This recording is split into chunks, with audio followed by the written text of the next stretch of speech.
जब हम मरते हैं तो हमारा क्या होता है? हमारी चेतना या कॉन्शियसनेस कहाँ जाती है?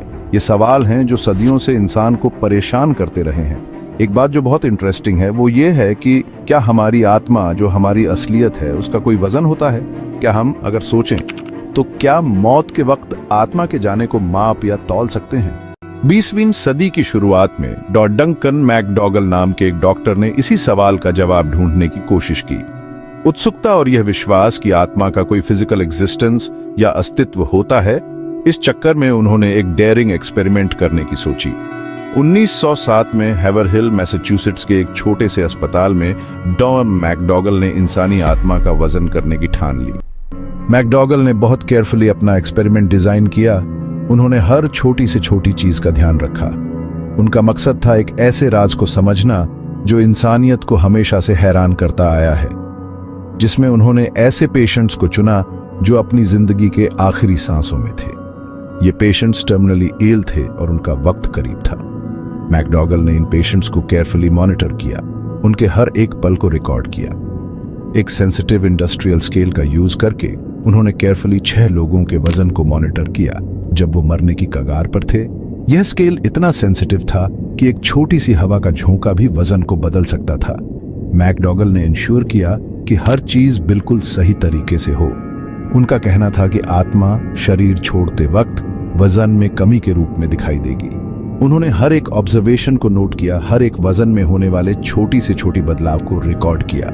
यह एक बहुत ही डेलिकेट प्रोसेस था। इंटरेस्टिंगली, उनके ऑब्जर्वेशन से उन्होंने यह कंक्लूड किया कि आत्मा का वजन एवरेज 21 यानी 21 ग्राम होता है। यह कंक्लूजन उन्होंने अपने नोट्स और ऑब्जर्वेशंस के बेस पर निकाला। उन्होंने देखा कि हर पेशेंट के मरने के बाद वजन में 21 ग्राम की कमी आई। इस प्रिसाइज मेजरमेंट ने साइंटिफिक कम्युनिटी में हलचल मचा दी और पब्लिक का ध्यान अपनी ओर खींच लिया। लोग इस एक्सपेरिमेंट के बारे में जानने के लिए उत्सुक थे। न्यूज़पेपर्स में यह खबर छप गई और सब जगह इसके बारे में चर्चा होने लगी। कुछ लोग इससे मानते थे, कुछ लोग इस पे शक करते थे, लेकिन एक बात तो पक्की थी, मैकडॉगल का एक्सपेरिमेंट सबकी नजर में आ गया था।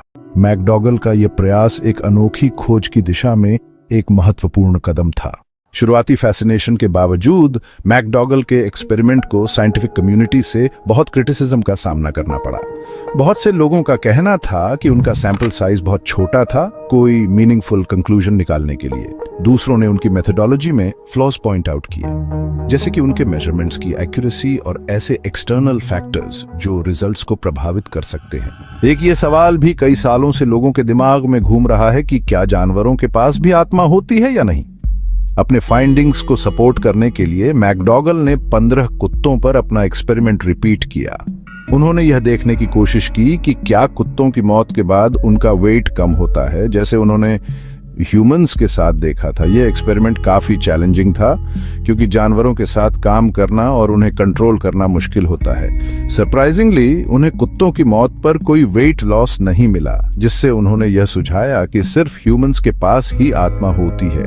यह फाइंडिंग काफी शॉकिंग थी और इसने काफी डिबेट को जन्म दिया। क्या सच में सिर्फ ह्यूमंस के पास ही आत्मा होती है या फिर यह एक्सपेरिमेंट फ्लॉड था? उनकी रिसर्च के इस पहलू ने एथिकल कंसर्न्स खड़े कर दिए। जानवरों को ऐसे एक्सपेरिमेंट्स में इस्तेमाल करने के बारे में साइंटिफिक कम्युनिटी कन्विंस्ड नहीं हुई और मैकडॉगल के काम को फ्लॉड एंड इनकंक्लूसिव मानकर डिसमिस कर दिया गया। उन्होंने कहा कि यह एक्सपेरिमेंट्स साइंटिफिकली साउंड नहीं थे और इनके रिजल्ट्स पर भरोसा नहीं किया जा सकता। लेकिन यह डिबेट आज भी जिंदा है और लोग आज भी यह सोच रहे हैं कि क्या जानवरों के पास भी आत्मा होती है, और अगर होती है तो हमें उनके साथ कैसे बिहेव करना चाहिए। 21 ग्राम की आत्मा के कॉन्सेप्ट का आज भी रेलेवेंट होने की वजह शायद हमारी लाइफ और डेथ के बारे में नेचुरल क्यूरियोसिटी है।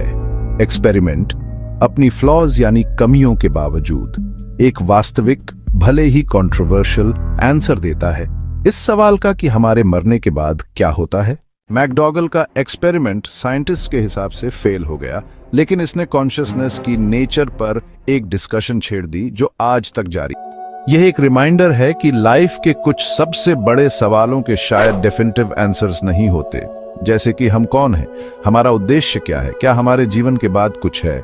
जहां साइंस हमें फिजिकल वर्ल्ड एक्सप्लोर करने के टूल्स देता है, जैसे कि माइक्रोस्कोप, टेलीस्कोप और पार्टिकल एक्सेलरेटर्स, ये सभी उपकरण हमें हमारे चारों ओर की दुनिया को समझने में मदद करते हैं। स्पिरिचुअलिटी हमें दुनिया में अपनी जगह समझने के लिए एक फ्रेमवर्क देता है।